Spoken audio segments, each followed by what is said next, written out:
You heard of snakes on a plane? How about some vampires on a plane? A vampire! Vampire? Vampire? Well, that's exactly what you get in the brand new Netflix movie, Blood Red Sky. I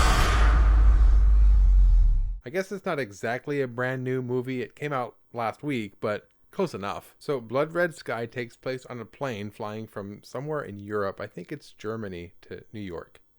During the flight, it's taken over by a group of hijackers. I know, this reminds me of something I just reviewed, but this one comes with a little surprise. One of the passengers turns out to be a vampire.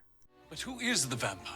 It didn't take me very long to make some time to watch this movie after I saw the trailer. I mean, this looked like a blast. I was expecting something very similar to From Dusk Till Dawn, which I'm sure you already know is a movie that starts off one way and then it completely switches gears and becomes a vampire movie.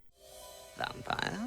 But Blood Red Sky is different. The surprise vampire comes a lot sooner, and the movie's transition has a lot more foreshadowing. The main characters, Nadia and her son Elias, are on the flight to meet up with a doctor who's supposed to help Nadia with what looks like maybe cancer. But soon after, there's a scene of her taking some strange medication that immediately casts doubt as to whether or not she has cancer at all. Then once the plane actually gets hijacked, we get some flashback of Nadia being attacked by a vampire.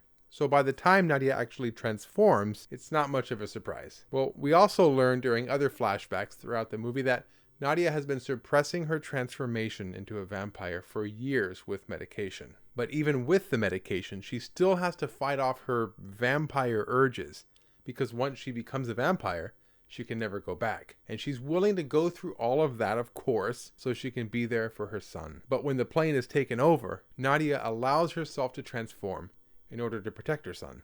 The only problem is, every hijacker she kills turns into another vampire, which also goes on a killing spree, turning everyone they kill into vampires. You can see where this is going. Altogether, I like this movie. It had a lot going for it. First of all, I love the premise. Like I said, it's similar to Snakes on a Plane and From Dusk Till Dawn, which are two movies that I love. So as soon as I saw the trailer for this one, I was ready for it. I like the build-up to the hijacking. All the hijackers are mixed in with the rest of the passengers, so you don't really know who the bad guys are until the plane is taken over. Also, a lot of the characters were written really well. There's a lot more nuance given to the characters than you would think. I think my favorite character is one of the hijackers. He's a bit of a loose cannon. You'll know him when you see him. He's just so vile, and even though you hate him, he's just so much fun to watch. One of my favorite things about the movie is something that I already brought up. The overall idea of exploring what a mother would go through for her child. Nadia went through years of pain, suppressing her urges in order to be there for her son.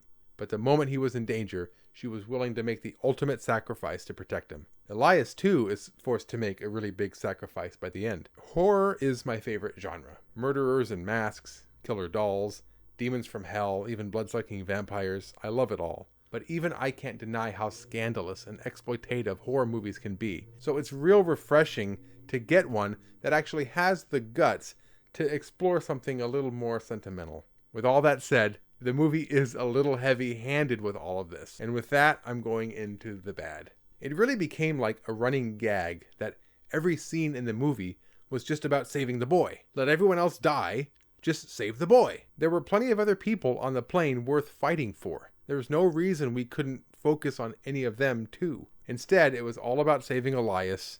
And by the end, the only characters we ever focused on were like directly involved with either helping or hurting him. Which brings me to another problem with this movie. There's not enough going on for it to be as long as it is. This is a 2-hour movie and you can really feel it. The movie's not only repetitive, but it takes itself really seriously from the beginning to the end. It would have been real nice to break away from the darkness and despair at some point, just long enough to give us something, uplifting or comedic.